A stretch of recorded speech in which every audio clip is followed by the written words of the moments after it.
Good morning, wrestling fans. Today is Tuesday, May 28th, 2024. Lance Brock here on this Tuesday morning. And just when I was about to start recording, while walking to work this morning, a loud car was rudely driving by. Don't you hate that when you're on your way walking to work and a rude car drives by, very inconsiderate, even though you are trying to record an episode of your podcast? They just don't care. And apologies once again, everyone. Last night, unfortunately, there were some more issues, and I was not able to record an episode of 360 Wrestling Fanatic last night.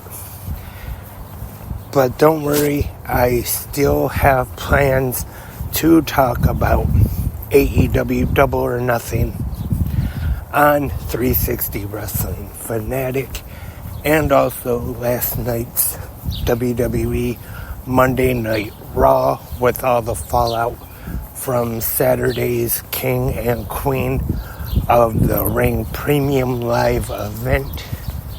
Hopefully tonight, don't want to jinx it, but hopefully tonight I'll be able to record a new episode of the podcast.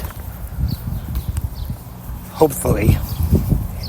So on this Tuesday morning episode of Good Morning Wrestling Fans, I just want to talk about a very important anniversary in the world of pro wrestling. Actually, it was yesterday, though, the anniversary. And also, by the way, once again, hope everyone had a happy and safe Memorial Day, and remember those who lost their lives defending our country.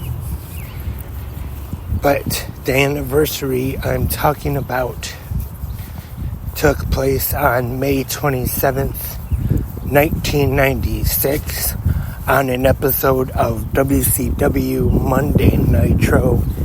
And the incident I am talking about is when Scott Hall first showed up on WCW. And at the time, back in 1996, at home we didn't have a computer yet, we didn't have the internet, so all the pro wrestling news that I would get at the time would be from the magazines. And I know at one time I did have a subscription to the Wrestling Observer newsletter, but I'm not sure if I was getting it at that time or not. But so really didn't know that Scott Hall has actually left the WWF. And then when he just showed up through the crowd, it was a shock for me anyway. And still at that time, kayfabe was still pretty much a thing. It wasn't like now where if you're watching pro wrestling, and even just like people who aren't wrestling fans know that it's a work. But at that time, when you saw Scott Hall just show up on that episode of Nitro, all of a sudden, even like Eric Bischoff always says, even the most skeptic viewers were wondering, was that supposed to happen? And then shortly after Scott Hall showed up, he was joined by Kevin Nash. Then they were known as the Outsiders. And showed up at the Great American Bash. Scott Hall powerbombed Eric Bischoff off the stage through the table. And then they kept talking about a third man, and he would be revealed at the Bash at the Beach pay-per-view. Of course, if you're listening to this podcast right now, I'm sure you know that the third man was Hulk Hogan, unless you've been living under the rock, or living under a rock. Sorry about that. Living under a rock, I think the saying is, not under the rock, but I'm sure most people know by now that it was Hulk Hogan.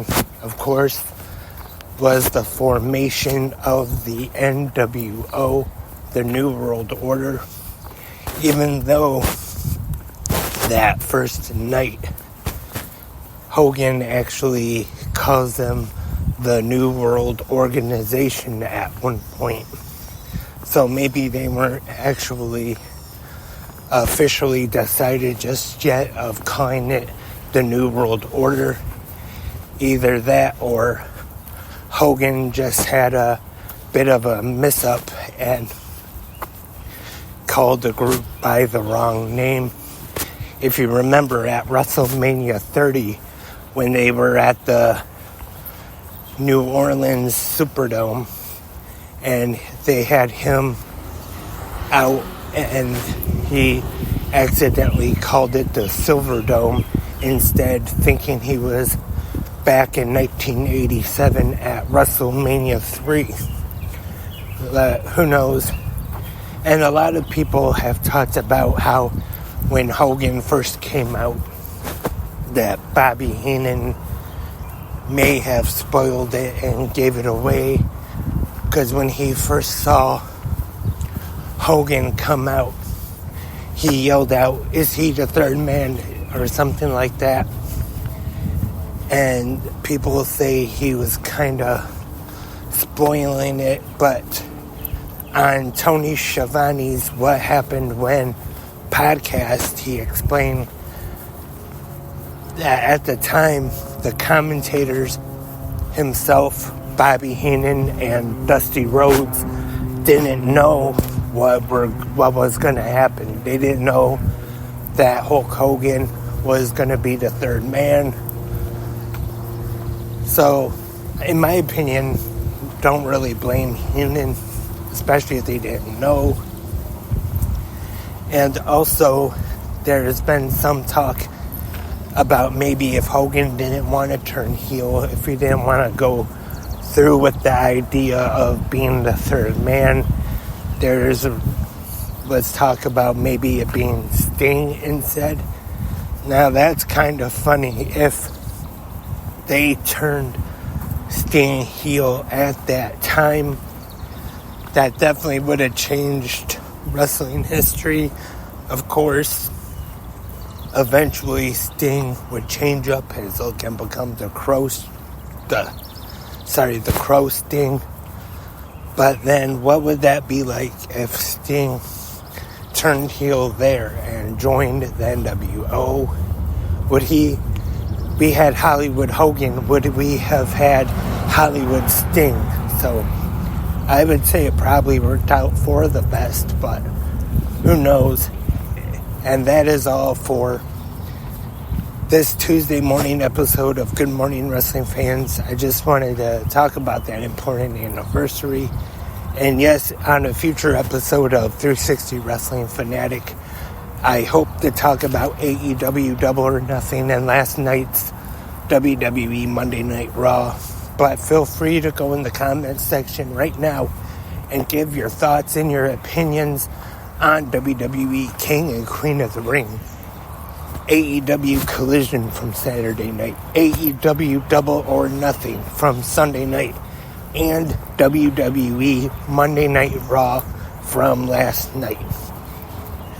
Either here on Spreaker, YouTube, or wherever you listen to your podcasts. Once again, thank you everyone for tuning in. NXT tonight, so hope you enjoy that, and we'll be back tomorrow morning to preview tomorrow night's episode of AEW Dynamite with all the fallout from Double or Nothing. But until then, have a great pro wrestling day.